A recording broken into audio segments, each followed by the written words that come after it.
This is a short story called A Stranger at Bochinche by Daniel Jose Older from Fresh Ink and Anthology. Gather, my children, I have a story. This was many years ago, before the Four Corners War, before steel towers devoured the sky, back when Brooklyn's gaslit avenues dipped and curved around the great oak trees, and long-necked sauropods loped gloomily in the East River, dangling steel rails from their harnesses for the brand new suspension bridge.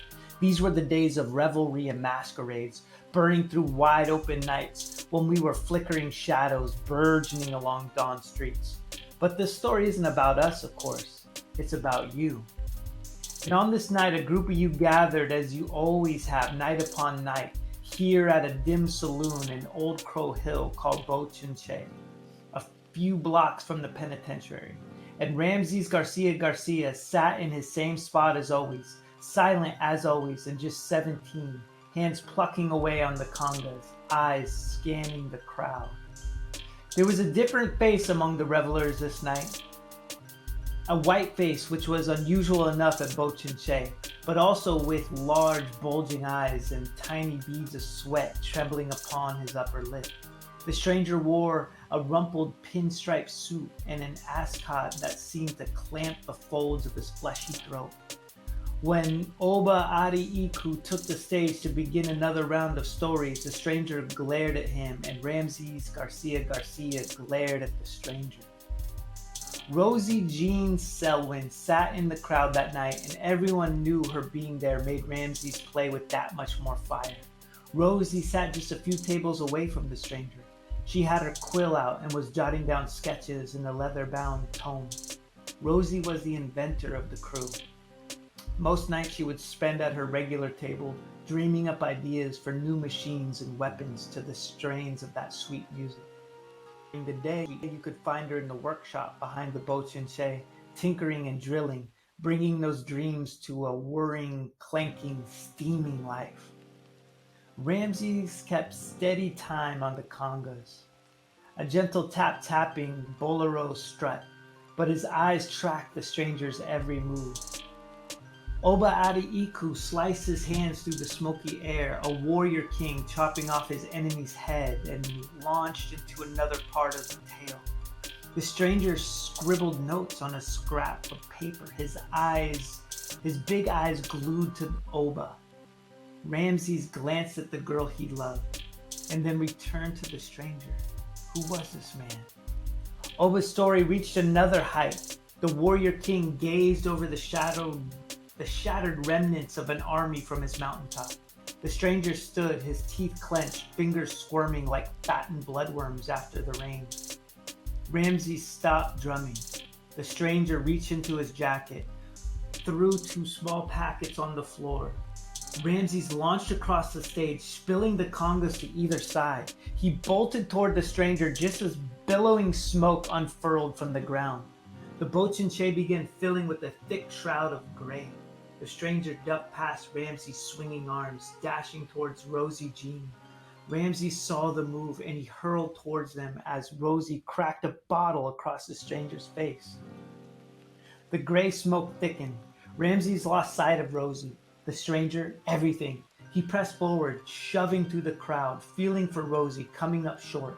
Nearly overwhelmed by coughing, he found his way outside, stumbled against the wall, and turned toward the masses, fleeing the club. Rosie stood beside Oba. "I'm okay," she insisted as Ramsey ran up. Ramsey hadn't said a word in as long as anyone had known him. Rosie knew how to read the tiny details of his face like it was a language of its own. He started to shake his head. "Stop, Ramses. I'm fine, but..." "That man got away with Rosie's notebook," Oba said. Ramses reeled, caught between the good news and bad. That notebook was covered with Rosie's secret designs, pages and pages of mechanical weaponry and flying machines, transporters, intricate technologies Ramses couldn't begin to make sense of. "We have to stop him," Oba said. "I suspect he belongs to the Olritch Scourlings. If they get a hold of Rosie's plans, things may become very dire indeed."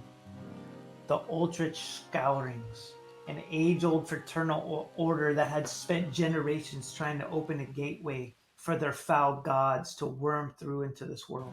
The Scourlings would have been another hilarious cosmic joke if they didn't command such vast wealth. They recruited their brotherhood from the upper echelons of Manhattan's elite and met in a high-rise downtown that they've gutted and turned into a shadowy temple. We used to sneak in and laugh at them, rich kids playing silly games. But Oba was right. In the past few years, the Scourlings have taken leaps and bounds toward opening their gateways, and their gods, the visitors they called them, were capable of unleashing catastrophe upon us all. Ramses took Rosie in his arms, kissed her. She whispered a tiny prayer to him. "Take the skies, my love. I'll take the streets." And then turned and hopped on her unimotor. Ramses ducked back into the club as the sound of Rosie's revving engines filled the night. The smoke had mostly cleared out now, and he retrieved his pack. 15 minutes later, he stood before the long deserted stretch of President Street, strapped up, armed, and ready to fly. The half moon hung low over Brooklyn tonight, illuminated the shuttered storefronts and a small park. Ramses took a step, then another. Inside him, a tiny list unraveled as he broke out into a run. Our names, his dead parents and grandparents, the elders in his spiritual house. He gunned the tiny motor Rosie had pulled up from the junk lot. A warm vibration thrummed to life against his back. He leapt once again and hit the power charge. Flame exploded from the pack as the mechanical wings unfolded to either side. The ground fell away. Ramses flew. Scattered gaslights illuminated the winding Brooklyn streets below.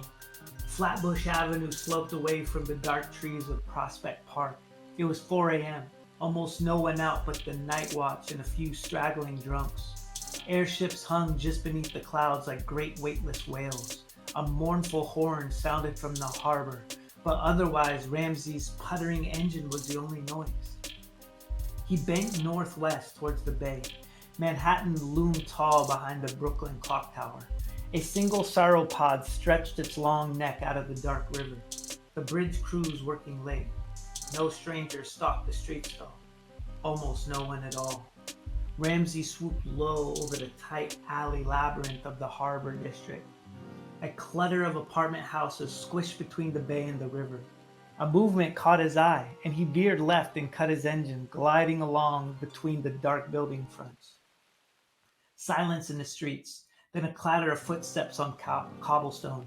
There, the stranger stormed along an alleyway and ducked out of sight. A few moments later, Rosie, now on foot, crept along through the shadows after him. This was back before the bombings. The brazen-verse cathedral still reached its twisted spires skyward. Ramses landed on a buttress and waited beside the snarling goyles and gnarled saints. Within minutes, a stranger darted from his hiding place down the cobblestone street. Ramses slid back into the sky, catching a salty updraft from the harbor, and soared through the alleyway and around a corner, following the echoing footfall. The stranger ran into a tenement and slammed the door. Ramses grinned, eased towards the ground, and landed running. Rosie would be crouched and wait somewhere preparing. The wings folded back into his pack as he stepped into a dim front room. He took his time on the rickety stairwell. There was no point in showing up out of breath. He let another silent prayer rise inside him. The one said to call on his warrior spirits before battle. And when we gathered into the thick around him, he unsheathed the machete as he walked into the corridor. At the far end, a single line of light cut the shadows from under a closed door. Ramses walked slowly to it, took a deep breath, and then with a single kick, he flattened the door and sidestepped in, blade first. Piles of magazines and ancient books cluttered the tiny room. No stranger. The bathroom, a mildewy disaster, was also empty. A single filth-covered window looked out on the dark sky over the river.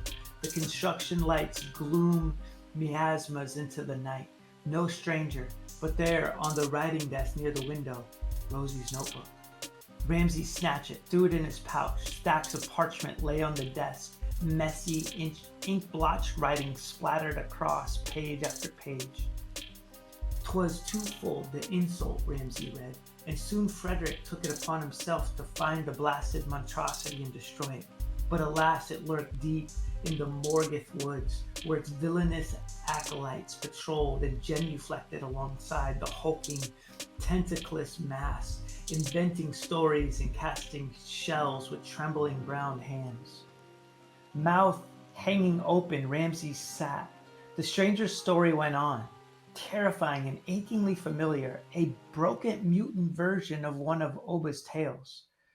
Frederick huddled in the bushes as the devilish acolytes prepared their sacrifice, grabbing its horns, subjecting it swiftly upon killing floor. The monstrosity writhed with pleasure, its cackles echoing through thick swampy night and mixing with desperate mewls from the goats. Ramsay shook his head, shuffled through the papers. Story after story formed a glimmering, twisted reflection of the tales Oba recited each night at the Bochinche. But these weren't Oshuras or ancestral spirits. They were monsters, demons, phantoms of the deep. Ramses went to stand, but something wet tightened around his ankles. Two greenish-pale tentacles dripping with thick ichor had emerged from underside the chair and now held each of Ramsey's ankles fast against the wooden clawfoot chair legs. Frantic, he reached for his machete. "Stop!" yelled a voice. The stranger stood in the center of the room. His trembling hand held a revolver at Ramsey's face. "Don't move." The stranger eyed him. "You're the drummer, aren't you? You've come for the notebook, I presume." Ramses cold stared him. "Well?" the stranger yelled. The tentacles tightened around Ramsey's ankles. "I don't know anything about it, really. I'm just a writer. I listen. I've been there before, you know, your little club. In disguise, of course. The Scourlings are a benevolent fraternity, mostly. We are curious. The elder sent me. Gave me the smoke bombs. They want to know more about you, you know. They think your stories can help usher in the visitors." The visitors. He looked down at the tentacles that wrapped ever tighter around his legs. Clearly, the stranger's stories had helped him begin to open the portal. That, combined with the technology plans in Rosie's notebooks, would allow the Scourlings and their mutant visitors to rampage through the streets of New York unchecked. Ramsey's fingers were a few centimeters from the machete handle. But then what? He couldn't chop the tentacles away without getting shot. He kept his expression tight, ignored the beads of sweat that trickled down his back. "The visitors will come regardless, yes? We're just here to help them along, really. But you've been here now. You've seen them. The getaway." The stranger nodded at the tentacles. "They like me. I can go and come as I please. But they are upset with you, I'm afraid." The stranger grinned. "Terrible things happen when they're upset." He took a step towards Ramses, gun shaking. "So give us the notebook, yes? And we'll see if they like you better." The apartment door swung open. Rosie barged through. The stranger spun around, gun in hand, and in that split second, Ramses Garcia felt his heart crumble. The girl he loved would be blown away before his eyes, all while trying to save his life. But instead of a gunshot ringing out, the whole world dissolved into a bright white. The stranger yelled, and then something collapsed with a thud. The room was still empty, a pale blur with only the slightest hint of movement in its mist. But Ramses could smell Rosie's perfume, and he felt her climb onto his lap. Her flash cannon, of course. "Stop!" the stranger yelled from somewhere on the floor. "You have my notebook?" Rosie whispered. Ramses nodded, barely suppressing his smile. He knew what to do. "Then let's go," Rosie said, clutching him tightly. Ramses leaned forward, slamming back against his chair, tipping it toward the window, and then clicked the ignition boost on his jetpack. "No!" the stranger yelled, but his howl was cut short by the roaring engine, then the shattering of glass. "Ay, mijo," Ramses' abuelo used to say, her breath thick with tobacco. "Never leave a place the same way you enter." Ramses thought these words as he and Rosie exploded through the window and out into the midnight sky over the East River. His vision gradually returned. The dark city came to life around him.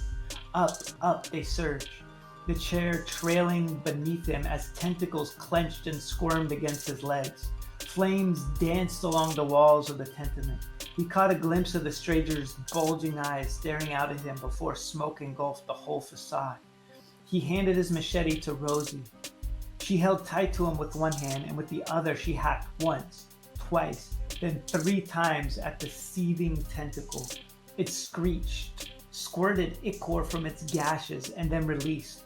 The chair tumbled for an instant through the open sky, and then a sauropod's gigantic head rose to meet it, mouth open. The chair disappeared with the snapping of those great jaws. The beast paused, its huge eyes wide then, as if in slow motion. Its neck seemed to become boneless. It crashed into the dark waters of the East River and disappeared. A close one, Rosie said, surveying the city around them. Ramses nodded and watched a plume of smoke rise toward the stars. If they have gotten those designs, another nod. The still dark world around them seemed to be quietly careening towards some unknown catastrophe. They sensed the coming war, could almost smell it, felt their hidden enemies churning inside the shadows. But they knew we moved with them as well, felt our strength and the wisdom of the ages course through them. There would be turmoil and strife ahead, but there would also be stories and music. Many long, joyful nights at the Bochinche awaited them. And there were still so many new machines to invent. Ramses and Rosie held each other close, hurtled through the sky towards Brooklyn.